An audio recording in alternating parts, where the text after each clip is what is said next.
Hello, this is your Commodore Ty Coles. Before we get to the review, I want to tell everyone that I do now have a PayPal account. So, if anyone's generous or in a giving spirit, donations are always appreciated. So, the link is right here on screen, and as well as you'll see it in the description of all my videos moving forward. So, on with the review now.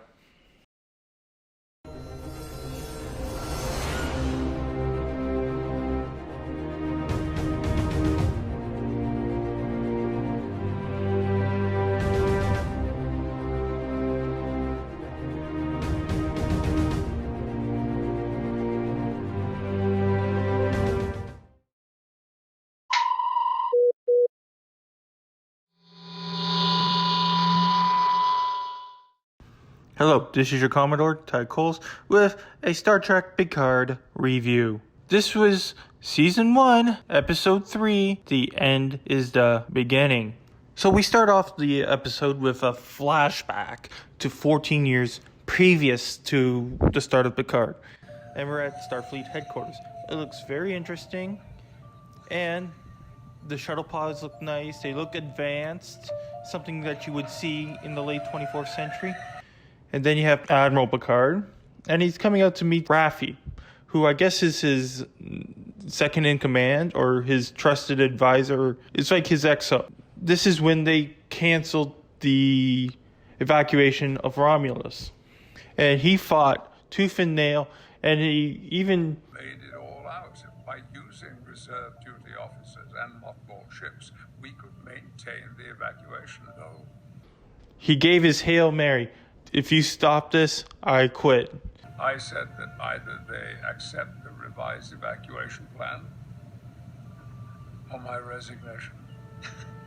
Jean-Luc. He accepted my resignation. That's how Picard left Starfleet. But it's interesting to see him do that, because in other episodes he's done that before. He stood up to authority. He has stood up for what is right. Laws have been violated. What of justice? What of justice to Wesley? Does he deserve to die? I'm truly sorry, Leator, but I must have justice for my people too. He cannot resign, and he cannot refuse to cooperate with Commander Maddox. What if I challenge this ruling? Then I shall be required to hold a hearing. Then I so challenge. Convene your hearing. Try diplomacy, but I promise you, it won't work. And then you'll have to destroy them. No. Captain, these Klingons are killers. You'll have no choice. We shall find another choice. Benson Rowe's idea, but I fully endorsed it. I suspected that something like this might occur. They're terrorists, damn it. Why in the hell would you want to protect them?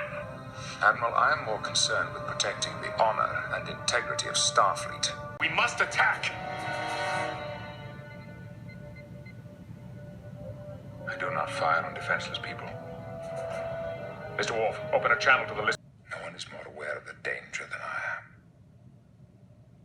But I'm also bound by my oath and my conscience to uphold certain principles. Jean-Luc, we're only moving 600 people. How many people does it take, Admiral, before it becomes wrong? So I would see Picard doing this, standing up for what is right, or what he believes is right, even though his superiors say he's wrong. No, we're not doing it. And at the end, Raffi is let go, is quote unquote fired. But this is a very interesting scene. It brings up their relationship on how it was, that she was very close to Picard. She even called him JL. Look at the Enterprise. Look at Next Generation. The only person that would call him Jean-Luc is Beverly. And sometimes Riker as a joke. But everyone else called him Captain, or Captain Picard, or Sir. So, you know she was very close to him. Because you saw only very few people called him Jean-Luc, or referred to him anyway by his first name. Also, gotta love the uniforms. It's a great progression from Next Generation to Deep Space Nine / Voyager to now. You could see these being the next generation of uniforms. So we go back to present day and they're talking. She's still very bitter and angry at Picard for costing her career, but she still cares about him. One thing you know, she drinks and vapes a lot. Authorized synthetic girl rescue mission. Try not telling the CNC of Starfleet exactly what you're planning on doing. I don't remember you being such a chatterbox back in the day. I mean... We then jump back to the Borg cube. I love the inside of this cube. We see a guy has a very good talking with Soji, and you hear something about a mother tongue. I don't remember Borg having a mother tongue in any episode, so this is kind of weird that they're talking about this. I really don't know what to say, Dr. Asham. Your work here has always been excellent, but speaking to a nameless in his own language, outstanding. It's interesting as well is because the people that were reclaimed from the Borg seem to be second-class citizens. They shun them, especially the Romulans are shunning them. XPs. People either see us as property to be exploited, or as a hazard to be warehoused. Our hosts, the Romulans, have a more expansive vision. They see us as both. Then they start talking about this former Romulan that was assimilated, and then Soji wants to interview her. You're different. Thank you. I've decided to let you have your interview with Rhonda. Oh my god, really? You've been pestering me about it for a long time. Overall, the scene, it's very beautifully shot. The cube looks amazing. But what they're talking about, except for ex-Borgs being treated wrong or shunned, is kind of out of left field. Like, they're talking about ancient Romulan mythology, which I'm all for learning about the earlier Romulans, but we kind of know about that. So it'd be interesting to find out what it's about. But the native tongue of the Borg, and they're calling them nameless, did they forget that they had designations? It's like, it's not that far removed from when the Borg were the big bad threat to the Alpha Quadrant. And they don't remember that that's how Borg identify themselves via identification. It was through designations. Like 1 of 5, 7 of 9, 3 of 4. And you gotta believe this. The guy that she's talking to is Hugh. Yes, Hugh from Borg. We go back to Picard. He apologizes to Raffi because she didn't fare so well after she left Starfleet. They bring up the attack on Mars. She's saying it was a Romulan connection somehow connected to the Romulan evacuation. I have concrete evidence that a high-ranking Starfleet official conspired to allow the attack to go forward, to put an end to the rescue mission, which they opposed. Ruffy, they had no reason to sabotage their own rescue. So Picard asks her for help and she refuses because she doesn't want to deal with it again. No. I will not go down another rabbit hole with you, JL. No, never Ruffy. again. No, go. Now we see the doctor he was talking to in episode 1 at the Daystrom Institute, Dr. Girardi, and Commodore Ho is talking to her from... This is interesting. Doesn't really add much. She's going to question him about the Admiral, and then that's it. Hi, Dr. Girardi. Commodore O, Director of Starfleet Security. Okay, I'd like to talk to you about your 2 recent visits with Admiral Picard. Kind of a throwaway scene right there. Like, I would have liked to see it more of they summons her to Commodore O's office. Now he gets to the ship that he's paying for to use. It's a unique design. It's not like anything you've seen from Starfleet, but it's like a citizen type ship. This is how we're introduced to Captain Rios. He kind of looks like Hugh Jackman's Wolverine, and I guess it's a hologram that comes to greet Picard. But this is how we meet Captain Rizzo. Shirtless with a jagged piece of metal sticking out of his shoulder, smoking a cigar. I'm I know who you are. I read one of your books one time. What happened to you? I didn't die. Medkit.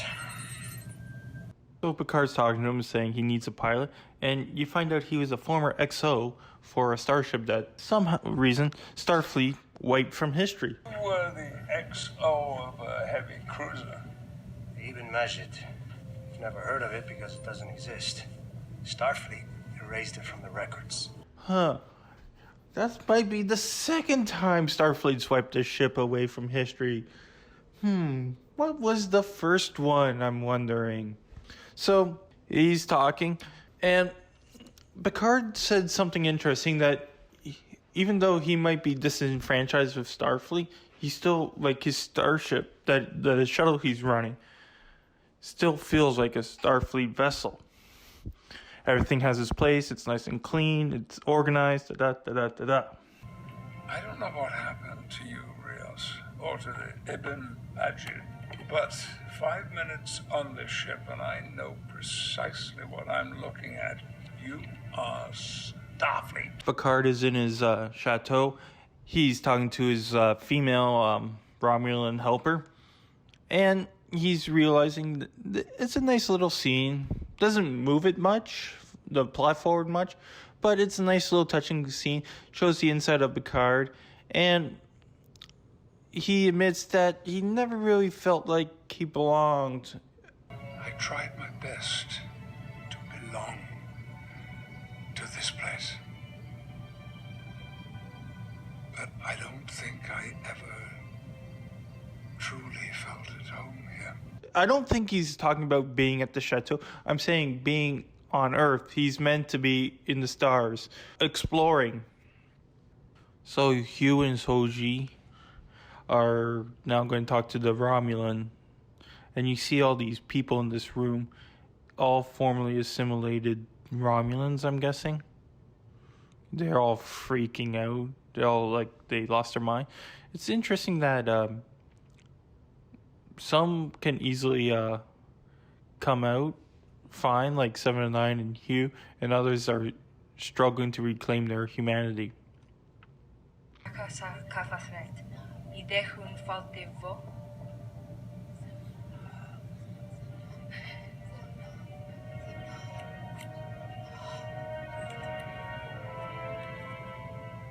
You may say. Kind of at the end, it's like bing, bing, bing, bing, bing, bing, bing, bing, bing, bing, bing. Picard gets attacked at the chateau, but they manage to defend him off, and the Romulan woman that Soja is talking to basically kills herself. You'll never find her before we do, Geshting. I know who you are! You ascension! You are the destroyer! She's the end of all! She's destroyed. Okay, the lieutenant is now with her brother, so I think they're finally going to try to move forward on trying to kill Soji. It's an extraordinary piece of machine. What she told you? Nothing yet. I'm not sure what she consciously knows, but I'm sure she has no idea what she truly is. I love the way that they shot the scene. Like, it looks like they're in a dark area of the cube away from everyone.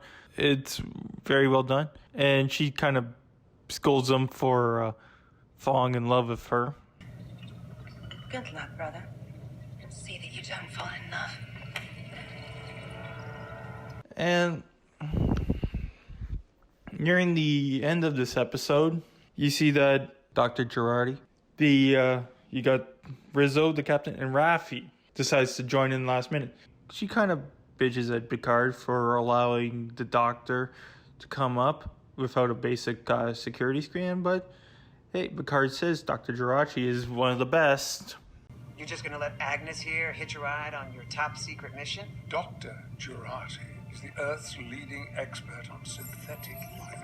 Didn't even ask me to run any kind of security check, not even the most basic. And of course, you get the moment that makes this whole episode bearable. At the end of the episode, you have Captain Picard say engage. Engage.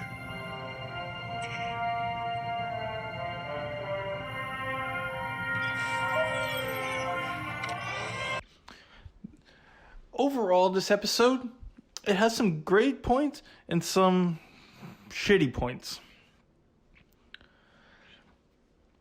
It's like I see the development in the Picard character. Recently, people have been saying, "Oh, they're humbling him. And it's humiliating the franchise. It's killing the franchise." I see it as you're seeing different aspects of him now. It's like if you saw a character and all they did was the same thing over and over and over and over and over again, that character would get kind of boring. Overall, decently done. I feel like already Picard has shown more love for Star Trek than Discovery. Is it the best? No. But it's an improvement. And it's enjoyable. So that's the review for episode 3. I'll try to get these out a little more quicker. So for your Commodore Tycols, live long and prosper.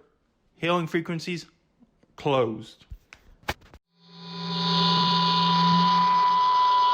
Thank you for watching Commodore Ty and enjoying this video. I hope you hit the like button, subscribe to the channel. If while you're here, check out one of my other videos. And if you're feeling generous, why not a donation to my PayPal? Live long and prosper. Hailing frequencies closed.